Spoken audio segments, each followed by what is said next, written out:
Indoor की PCB ख़राब होने पर क्या आउटडोर काम करेगा, आउटडोर वर्क करेगा? एक हमारे दोस्त ने बहुत ही कमाल का क्वेश्चन पूछा है कि अगर पीसीबी ख़राब होता है तो क्या आउटडोर काम करेगा, फ़ैन मोटर काम करेगा, कंप्रेसर काम करेगा, 4 वे वाल्व काम करेगा? तो उसका आंसर है नहीं, बिल्कुल नहीं करेगा। क्यों नहीं करेगा? इसी वीडियो में कंप्लीट हम सीखने वाले हैं कि आखिर क्यों नहीं काम करेगा। क्योंकि ना पीसीबी ही ऑपरेट करता है आउटडोर को। जो कंट्रोलर होता है, जितने सारे कंट्रोलर सिस्टम होते हैं मोटर को रन करवाने के लिए, कंप्रेसर को कंट्रोल करने के लिए या फिर 4 वे वाल्व को कंट्रोल करने के लिए, सभी पीसीबी के अंदर लगे होते हैं। अब पीसीबी के अंदर क्या क्या पार्ट ऐसे लगे होते हैं जो कि आउटडोर के सारे पार्ट को, जितने भी स्पेयर पार्ट हैं, उसको कंट्रोल करता है। कंप्लीट वीडियो को देखते रहिए। अगर आप जानते हैं तो वीडियो को स्किप कर सकते हैं, नहीं जानते हैं तो वीडियो को कंप्लीट देखते रहिए। स्टेप बाय स्टेप आज हम सीखने वाले हैं। लेकिन उससे पहले मैं बताना चाहूँगा कि अगर आपने अभी तक अमरीश 11 टेक चैनल को सब्सक्राइब नहीं किया है तो नीचे लाल कलर का सब्सक्राइब का बटन है, उसे दबाकर सब्सक्राइब कर लें और बेल आइकन को प्रेस कर दें ताकि हमारे आने वाली न्यू वीडियो की नोटिफिकेशन आपको सबसे पहले मिल सके। क्योंकि दोस्तों हम आपके लिए ऐसी यूजफुल वीडियो हमेशा लेकर के आते रहते हैं। अगर कंप्रेसर ओवर हीटिंग के बारे में नहीं जानते, कंप्रेसर ओवर हीट होकर के ट्रिप हो जाता है, जैसे 1 मिनट चला या फिर 2 मिनट चल के बंद हो जाता है, या फिर कंप्रेसर स्टार्ट ही नहीं होता है, या फिर कंप्रेसर एसी ऑन करने के 10 मिनट के बाद स्टार्ट होता है।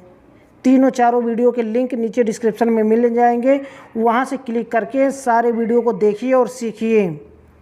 और एक मैं कंप्लीट एक वीडियो 20 या 25 मिनट का वीडियो है जिसमें स्टेप बाय स्टेप मैं बताया हूँ कि एयर कंडीशनर के सामने खड़े होकर के आप कैसे पहचान सकते हैं कि एयर कंडीशनर में क्या फॉल्ट है। कितना अच्छा है ना? चाहे स्प्लिट एसी हो या फिर विंडो एसी हो, आप सामने खड़े होकर के पहचान सकते हैं कि एसी में क्या फॉल्ट है और बहुत ही आसानी से आप समझ पाएंगे कि इंडोर में फॉल्ट है या फिर आउटडोर में फॉल्ट है।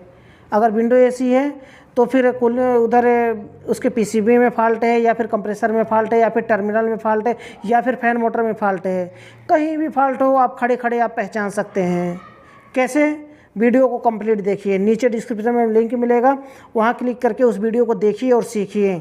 इस वीडियो में हम बात करने वाले हैं, अब देखिए बात करते हैं टॉपिक की। ज़्यादा घुमाने की ज़रूरत नहीं है, टाइम ज़्यादा ख़राब करने की ज़रूरत नहीं है। वीडियो में लंबा नहीं करना चाहता हूँ, इसलिए जल्दी जल्दी बता दूँगा। देखिए पीसीबी ऑपरेट करता है आउटडोर को। कैसे? अगर आउटडोर में पहले सप्लाई जाती है, आउटडोर से इंडोर या फिर इंडोर से आउटडोर, चाहे जैसे भी सप्लाई हो, लेकिन ऑपरेट पीसीबी ही करता है इंडोर का। आउटडोर में सप्लाई जाएगा, आउटडोर से इंडोर में आएगा, इंडोर से फिर एक कंट्रोल वायर ऊपर जाएगा आउटडोर में, तब जाकर के आउटडोर ऑपरेट होगा, आउटडोर चलेगा। ऐसा नहीं कि मेन सप्लाई आउटडोर में जा रहा है तो आउटडोर पहले चल जाएगा, अब बाद में इंडोर आ रहा है तो इंडोर से कोई मतलब नहीं है ना, ऐसा बिल्कुल भी नहीं है। मेन सप्लाई आउटडोर में जाएगा, मेन सप्लाई न्यूट्रल और फेस, और वहाँ से फिर वापस आएगा इंडोर में, वहीं से सप्लाई आएगा इंडोर में। इंडोर के पीसीबी में न्यूट्रल फेस आएगा। अब न्यूट्रल फेस इंडोर को भी मिल गया, आउटडोर को भी मिल गया, यानी कि दोनों स्टार्ट हो गया सिस्टम। लेकिन एक कंट्रोल वायर जो कि कंट्रोल करता है, कंट्रोल वायर जो कि कम्युनिकेशन वायर होता है, जो वही सिग्नल देता है कि कंप्रेसर को कब चलाना है, फ़ैन मोटर को कब चलाना है और 4 वे वाल्व को कब चलाना है। वो होता है पीसीबी से निकल करके आउटडोर को जाता है लास्ट में।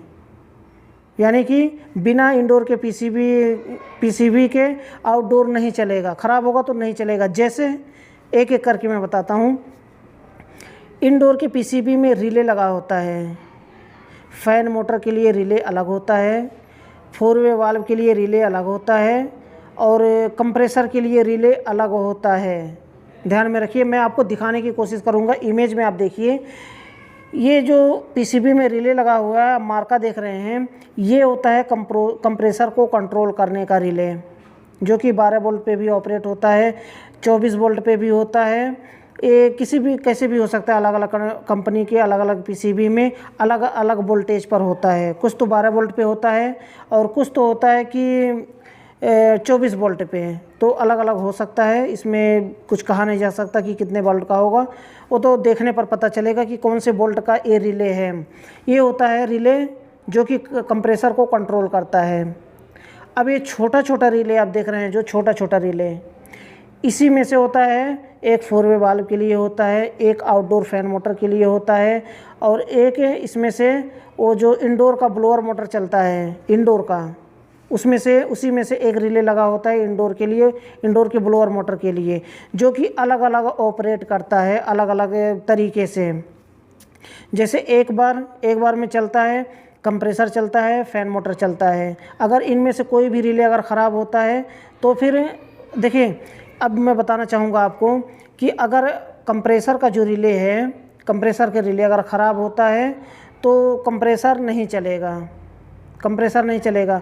जबकि वहाँ पर क्या होगा कि फैन मोटर भी नहीं चलेगा, क्योंकि वो कनेक्शन वो सीधा जाता है, फेस का कनेक्शन यहाँ से निकल करके जाता है, फैन मोटर और कंप्रेसर दोनों नहीं चलेगा।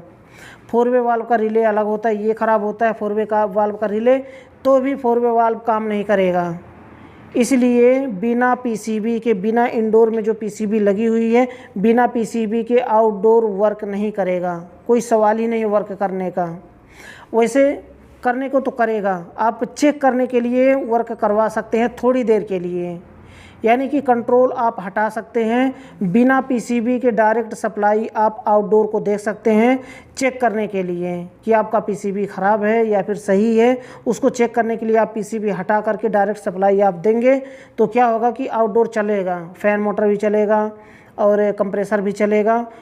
4 वे वाल्व चलाएँगे तो 4 वे वाल्व भी चलेगा। डायरेक्ट न्यूट्रल फेस देना है उसको, और क्या है उसमें, वो तो कंट्रोल इसलिए लगाया जाता है कि ताकि उसमें सेंसर काम करे, सेंसर सिग्नल भेजे पीसीबी को, पीसीबी सिग्नल भेजे आउटडोर बंद हो जाए।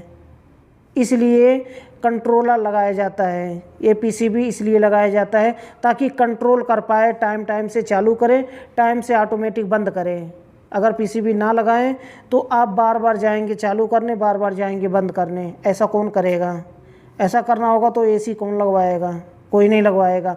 इसलिए पीसीबी लगाया जाता है। तो मुझे लगता है कि आप समझ गए होंगे। फिर भी अगर इसको लेकर के, अगर इस पीसीबी को लेकर के, इस टॉपिक को लेकर के फिर भी डाउट है, कुछ भी आप समझ नहीं पाए हैं, तो बेझिझक आप मुझसे कमेंट बॉक्स में पूछ सकते हैं। मैं उसका आंसर जल्द से जल्द देने की कोशिश करूंगा। और कुछ व्हाट्सएप पे हमारे मैसेज फ्लैश हो रहा है, सॉरी यार इसके लिए कि मैं इतना टाइम नहीं दे पा रहा हूं। अभी मैं देखिए, मैं ड्यूटी पे हूं, इस समय ड्यूटी पर हूं, इसी समय वीडियो भी शूट कर रहा हूं। इसके लिए सॉरी। जब टाइम मिलता है बारी बारी से मैं आपको बताता रहूँगा। जो जितने भी मैसेज आए हैं व्हाट्सएप पे, मैं उसका रिप्लाई जल्द से जल्द दूंगा। मैं थोड़ा थोड़ा करके देता हूँ, फिर वापस से भरता जाता है। कितना मैं क्या कर पाऊँ कुछ समझ में नहीं आता है। लेकिन फिर भी घबराए नहीं, मेरे तरफ से घबराए नहीं। मैं सबका आंसर दूंगा, सबका रिप्लाई दूंगा। जो समझ में आएगा वो मैं बताऊंगा आपको, लेकिन रिप्लाई सबका दूंगा।